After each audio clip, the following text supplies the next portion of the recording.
extol thee, O Lord, for thou hast lifted me up and has not made my foes to rejoice over me. I will extol thee, O Lord, for thou hast lifted me up and hast not made my foes to rejoice over me. Oh Lord my God, I cry unto thee,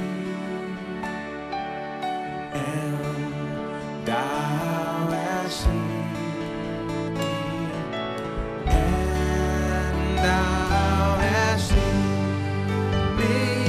Oh, I will extol thee, O Lord, for thou hast lifted me up and has not made my foes to rejoice over me.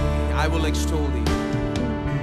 I will extol thee, O Lord, for thou hast lifted me up and has not made my foes to rejoice over me. Oh Lord my God, I cry unto thee, and thou hast healed, and thou hast healed me. I will extol thee, O Lord, for thou hast lifted me up and has not made my foes to rejoice over me.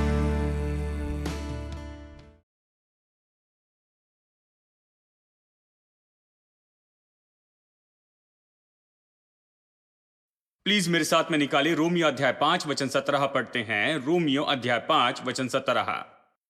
क्योंकि जब एक मनुष्य के अपराध के कारण मृत्यु ने उस एक के द्वारा राज्य किया, तो जो लोग अनुग्रह और धर्मरूपी वरदान बहुतायत से पाते हैं, वो एक मनुष्य के अर्थात यीशु मसीह के द्वारा अवश्य ही जीवन में राज्य करेंगे।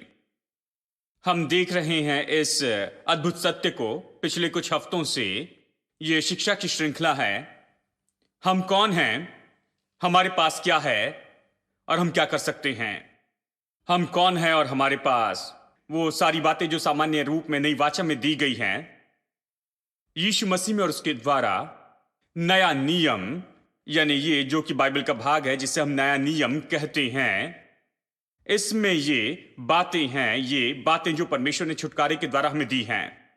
नई वाचा तो प्रभावी हुई, या कह सकते हैं कि ये शुरू हुई यीशु की मृत्यु और उसके पुनरुत्थान के द्वारा, और तब से ये प्रभावी हुई है।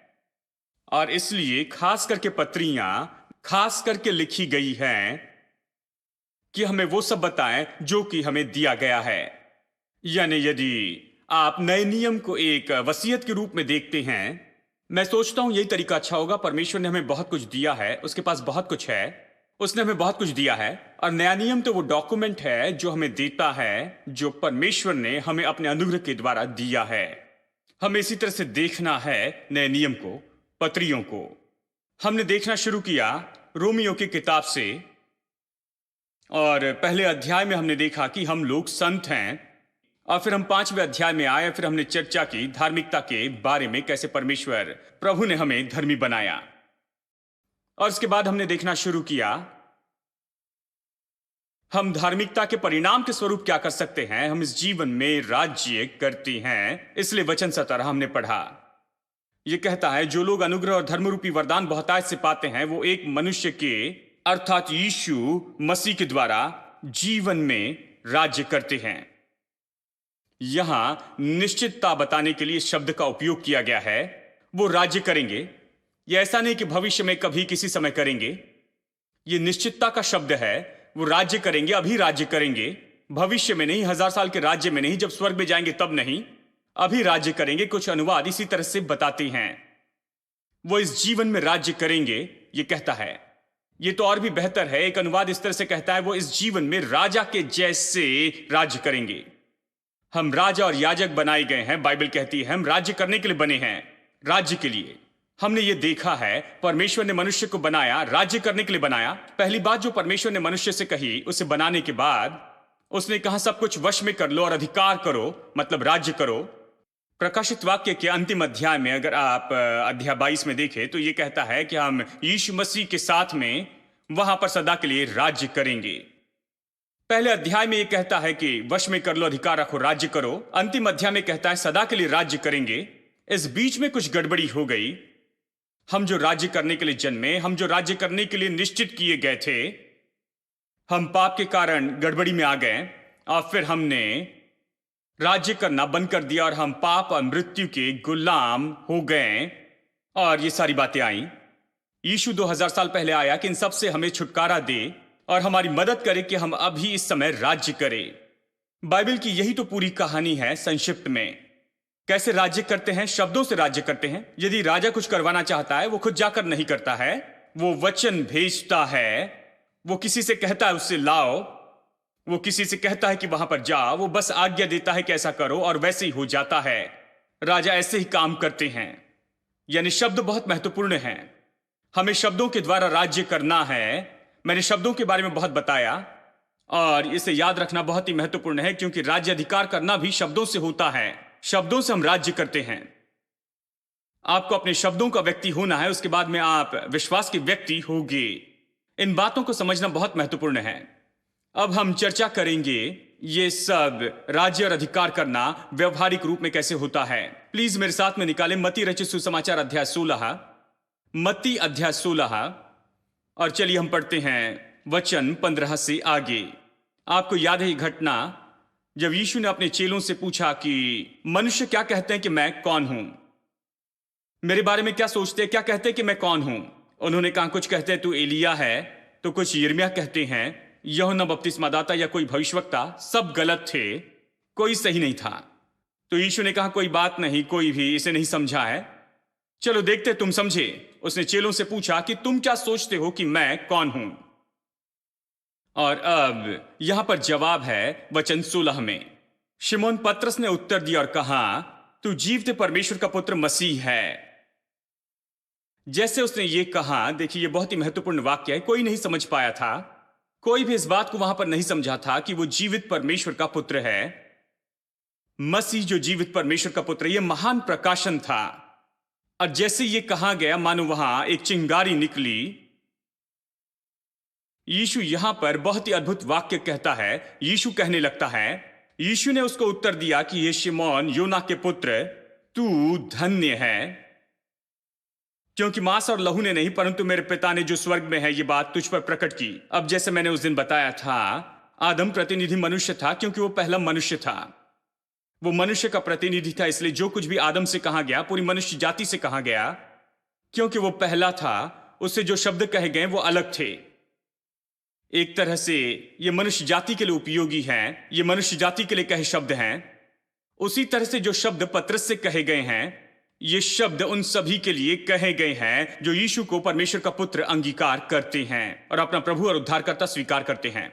इसने तो यह पहला व्यक्ति है जिसने प्रकाशन पाया कि यीशु मसीह जीवित परमेश्वर का पुत्र है। केवल प्रकाशन ही नहीं पाया, लेकिन कहता है, यानी यीशु मसीह उससे कुछ कहता है, उससे कुछ महत्वपूर्ण बात कहता है। ये केवल पतरस के लिए नहीं, लेकिन ये पूरे मनुष्य जाति के लिए है।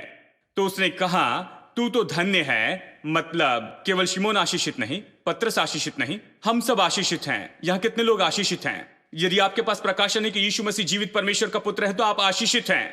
यह हम सब के लिए उपयोगी है। धन्य है तू शिमोन, तू जो योना का पुत्र है। यही अर्थ है, क्योंकि मांस और लहू ने ये तुझ पर प्रकट नहीं किया। तुम इस निष्कर्ष पर नहीं आ सकते हो अपनी ही बुद्धिमत्ता से। यही इसका अर्थ है। लेकिन मेरे स्वर्गीय पिता ने बताया यह प्रकाशन के रूप में यहां पर आया है। कुछ आत्मिक बात हुई है। यह प्रकाशन के रूप में आया है। देखिए, उद्धार इसी तरह से होता है। पौलुस यीशु का इनकार कर रहा था और वो यीशु से नफरत कर रहा था। मसीह के प्रचारक को वो मार रहा था क्योंकि वो सोचता था कि वो मसीहा नहीं है। उसका काम था कि जाकर लोगों को पकड़े और उन्हें मारे। लेकिन फिर वो यीशु से मिलता है और उस पर यह प्रकट किया गया स्वर्गीय पिता के द्वारा कि यही तो मसीहा है। और तुरंत ही वो प्रचार करने लगता है कि यीशु ही प्रभु है। सब कुछ एक दिन में बदल गया। बस ऐसे ही जो मनुष्य विश्वासी और यीशु से नफरत करता था, वो अब यही प्रचार करता है कि यीशु ही मसीहा है। कुछ आत्मिक हुआ। ये तो कुछ ऐसा था जो इसने यहां पर आत्मिक रूप में पाया है, अपनी बुद्धिमत्ता के ज्ञान से नहीं पाया है। ठीक है, तो यीशु ने कहा तू धन्य है क्योंकि स्वर्गीय पिता ने तुझ पर प्रकट किया, तूने प्रकाशन पाया है। और फिर वो कहता है मैं तुझसे यह भी कहता हूं कि तू पतरस है। यह भी हमें चौंका देता है कि तू पतरस है और इस पत्थर पर मैं अपनी कलीसिया बनाऊंगा और अधोलोक के फाटक उस पर प्रबल न होंगे। मैं तुझे स्वर्ग के राज्य की कुंजियां दूंगा। अब ये तो हमारे लिए बहुत ही सच्ची बात है कि स्वर्ग के राज्य की जो चाबियां हैं वो पतरस को नहीं दी गई, क्योंकि बहुत से लोग सोचते हैं वो पतरस को दी गई है। यदि वो पतरस को दी गई है तो मैं बताऊं मैं खत्म हो जाऊंगा, क्योंकि शायद पतरस मुझे पसंद नहीं करता हो। जानते हैं, शायद वो मेरी ओर ज्यादा ध्यान न दे। शायद वो कहे मुझे सैम चेलेदोरे पसंद नहीं, उससे कहना कि भूल जाएं। जानते हैं, जब यीशु ने कहा मैं तुम्हें स्वर्ग के राज्य की कुंजियां देता हूं, तो यह केवल पतरस से ही नहीं कहा, यह तो उस हर एक व्यक्ति से कहा जिसने प्रकाशन पाया कि यीशु ही परमेश्वर का पुत्र है और अपने जीवन में अंगीकार किया कि यीशु उनका उद्धारकर्ता और प्रभु है। यह हर एक व्यक्ति से कहा गया है मैं तुम्हें स्वर्ग के राज्य की कुंजियां देता हूं। यदि आपके पास में स्वर्ग के राज्य की कुंजियां हैं तो आप बहुत महत्वपूर्ण व्यक्ति होंगे। यदि सबके पास में स्वर्ग के राज्य की कुंजियां हैं तो यह बहुत ही महत्वपूर्ण है दोस्तों। जब हम इस जगह को लॉक लगाते हैं और आज हम घर जाते हैं तो ये चाबियां यहां पर एक या दो लोगों के पास होती हैं। हम शहर में उस सबको बांटते नहीं फिरते हैं, क्योंकि यहां कीमती चीजें हैं।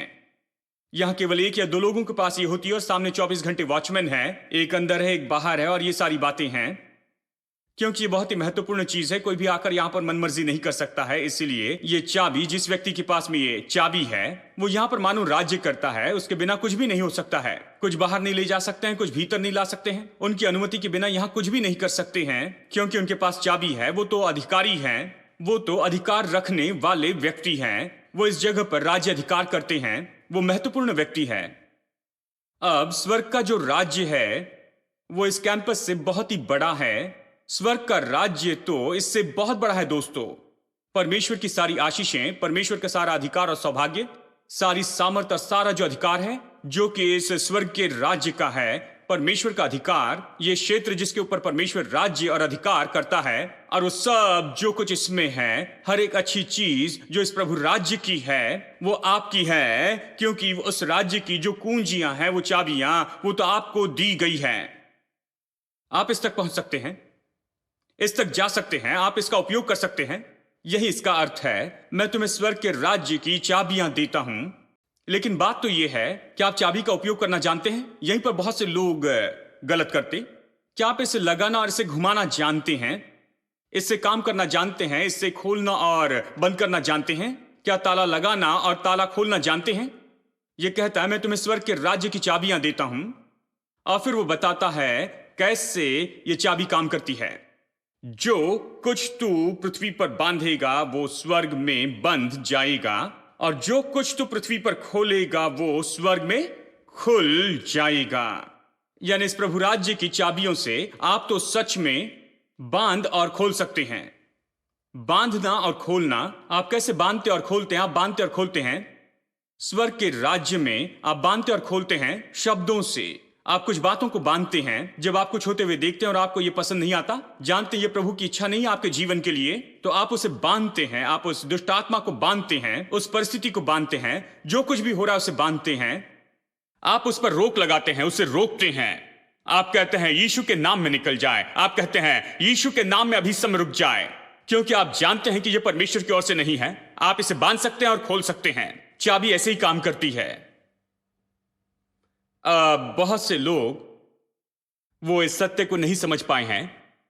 मुझे लगता है केवल स्वर्ग में पहुंचने पर ही इसे जानेंगे कि बांधने और खोलने वाली भी कोई बात थी। देखिए, बहुत से विश्वासी बस ऐसे ही हैं। वो प्रभु की महानता पर विश्वास करते हैं। मैं दोष नहीं लगाता, मैं भी परमेश्वर की महानता पर विश्वास करता हूं।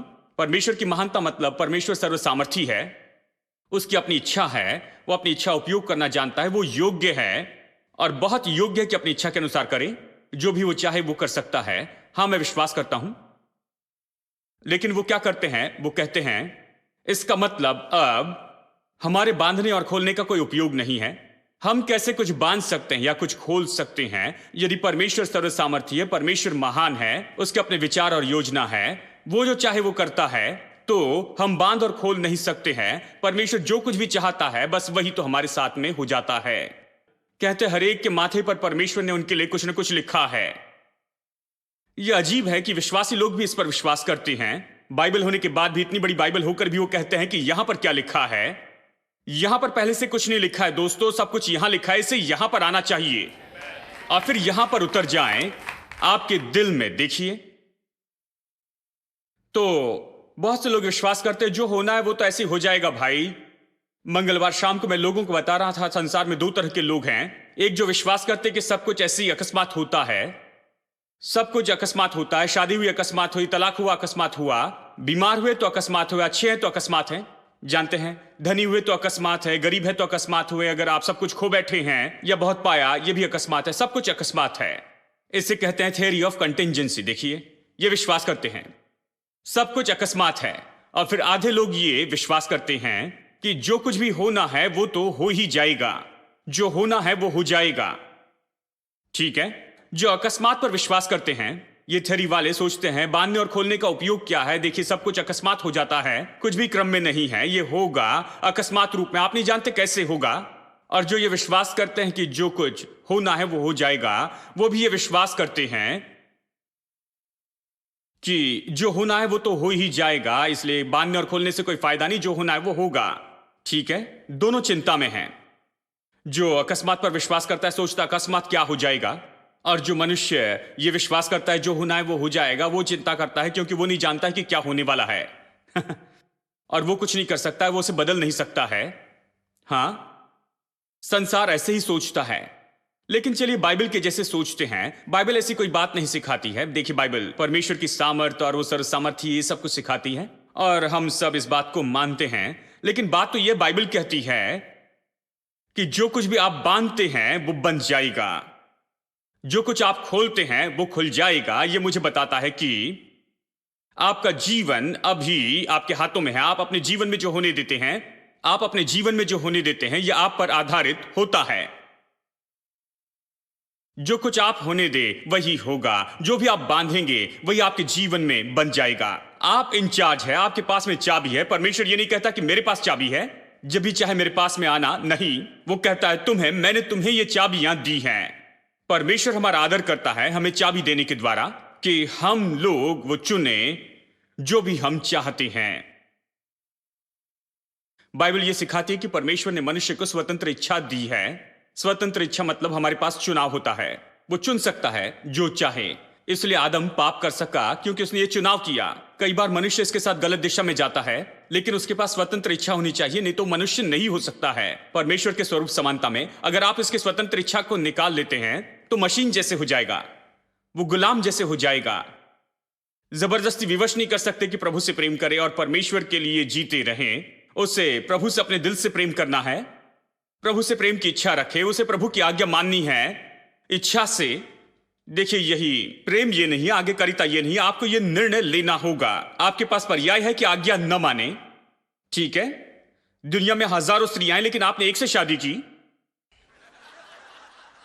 आपने चुनाव किया। कुछ लोग कह रहे हैं ओ मेरे प्रभु। कुछ लोग कहते हैं मेरे माता पिता ने चुनाव किया। भाई, आप जिम्मेदार हैं। आपने हां कहा और गले में बांधा, आप उसे घर लेकर गए, आपसे बच्चे हुए, अब यह कहने का कोई अर्थ नहीं कि मेरे माता पिता ने शादी तय की थी। आप वहां पर थे और शादी तो आप ही की हुई थी, ठीक है? यानी वहां पर हजारों थे लेकिन आपने एक को चुना। बाइबल एक मनुष्य के बारे में बताती 1000 पत्नियां थी लेकिन एक सही को नहीं चुन पाया। वो आदमी आपको याद है? वो सुलेमान था। उसके पास 1000 थे लेकिन उसने कहा मुझे एक भी नहीं मिली। इस तरह के बहुत से लोग हैं। यानी देखिए, हजारों थे, उसमें से आपने ये नहीं कहा कि मैं इसमें से 5 को चुनता हूं या 10 लूंगा। नहीं, आपने कहा मैं एक को लूंगा और उस एक के साथ में आप सदा के लिए बने रहते हैं, ठीक है? आपका चुनाव, आपने ये चुनाव किया है। किसी ने आपको विवश नहीं किया, जबरदस्ती नहीं की। नहीं, जबरदस्ती की कोई बात ही नहीं। आपने यहां पर चुनाव किया। मनुष्य के पास चुनाव है। परमेश्वर ने आदम हवा को चुनाव दिया। उनके पास शुरू से ही चुनाव था।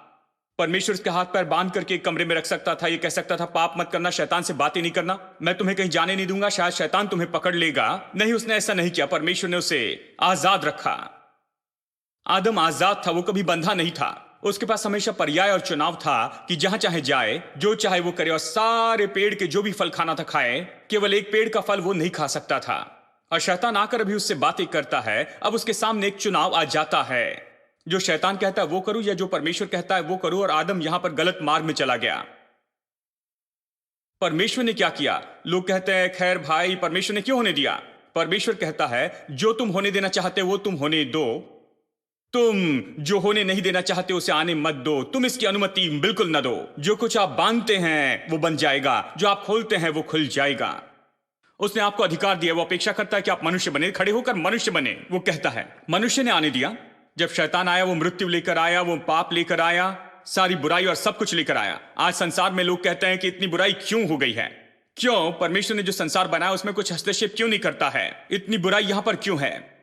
केवल परमेश्वर इसके लिए जिम्मेदार है। परमेश्वर कहता है मैं इसके लिए जिम्मेदार नहीं हूं।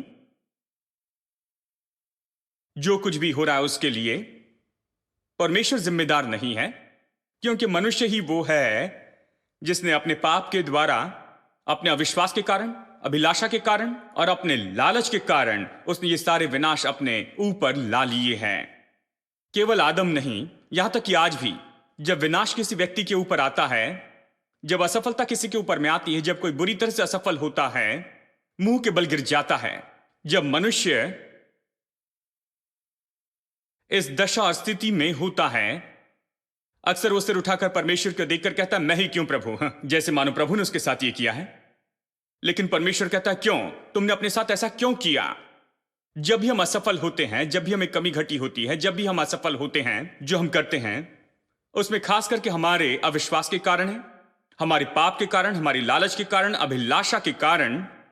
इस पाप के कारण ही इस पर आधारित ये सारी बातें हमारे जीवन में काम करती हैं, ठीक है? एक दिन मैं टेलीविजन देख रहा था।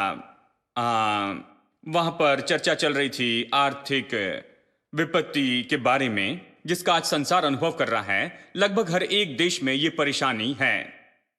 बड़े धनी देश मुश्किल में हैं। पूरे महाद्वीप इस आर्थिक परेशानी के कारण परेशान हुए हैं। सब चिंता में हैं। वो चर्चा करते हैं। और ये ऐसे लोग नहीं हैं जो बाइबल लेकर आए हैं जो हमें बताएं। नहीं, ये संसार के लोग हैं, बस अपने दृष्टिकोण से हमें बताते हैं। व्यापार और धन के बारे में जानते हैं। वो चर्चा कर रहे थे और जानते उन्होंने क्या कहा? उन्होंने कहा आज हम इस दशा में हैं बस केवल लालच के कारण ही, जो अब मार्केट में है। लालच हमें इस दशा में पहुंचाया है, लालच के कारण ही। लालच क्या है? संसार की अर्थव्यवस्था लालच पर आधारित है। लालच क्या है? जितना हो सके जमा कर ले, किसी पर कुछ दया न करना, यहां वहां से नोच ले, बस लात मारे, जितना ले ले, जितना हो सके उतना लेने के लिए जो करना है वो कर ले, किसी पर कुछ भी दया नहीं करना, बस सारी गठरी बांध लेना, जितना मिलता ले, जितना हो सके ले और उसके ऊपर बैठ जाएं। यह उनकी विचारधारा है। कोई दया नहीं की विचारधारा है। जितना ज्यादा हो सके उतना लाभ कमाए, इसलिए यहां वहां उन्होंने पैसा देना शुरू किया। यह परवाह नहीं की कि चुका सकेंगे या नहीं। अगर 10,000 ही चुका सकते हैं तो वो आपको 20,000 की पेमेंट देने के लिए भी तैयार हैं। आप कैसे चुकाएंगे प्रभु ही जानता है। दिन में 10 बार फोन करके कहेंगे लोन ले लीजिए। यदि कहे मुझे नहीं चाहिए तो एक भाई ने कहा कम से कम जितना उतना तो ले लो। मुझे कम से कम क्यों लेना है?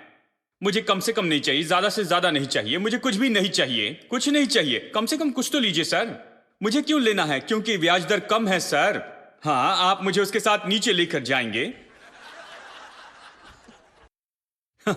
वो आपको कुछ ना कुछ देना चाहते हैं। मैं आपको बताऊं, जब इस तरह से वो बातें करना चालू करते हैं, मैं जानता हूं कि परमेश्वर को छोड़ और कोई भला नहीं है। इस संसार में कोई मेरी मदद नहीं करना चाहता। इस संसार में मुझे कोई कुछ नहीं देना चाहता है। नहीं नहीं नहीं, इन बातों पर विश्वास मत कीजिए। केवल एक ही व्यक्ति जिसे मैं जानता हूं, और वो तो मेरा पिता परमेश्वर है। जब वो बुलाकर कहता है यहां पर ऐसे ले लो, मैं लेने के लिए तैयार होता हूं। मेरी पॉलिसी, यदि प्रभु देता है तो मैं इसे लेता हूं। कम ब्याज दर नहीं। वो मेरे लिए बहुत ज्यादा है। हेलो। लालच कहां से आता है? यह पाप में दिल से आता है। स्वार्थी होना, जो तो केवल खुद के लिए बस जमा करना चाहता है, जितना हो सके उतना। यहीं पर तो लालच आता है। At the cross, where I first saw the light, and the burden of my heart rolled away. It was there by faith I received my sight, and now I'm happy all the day. At the cross, where I first saw the light, and the burden of my heart rolled away. It was there by faith I received my sight, and now I'm happy all the day. I'm not ashamed to own my Lord, or to defend His cause. Maintain the honor of His word, the glory of His cross. At the cross, where I first saw the light, and the burden of my heart rolled away. It was there by faith I received my sight, and now I'm happy all the day. At the cross, where I first saw the light, and the burden of my heart rolled away. It was there.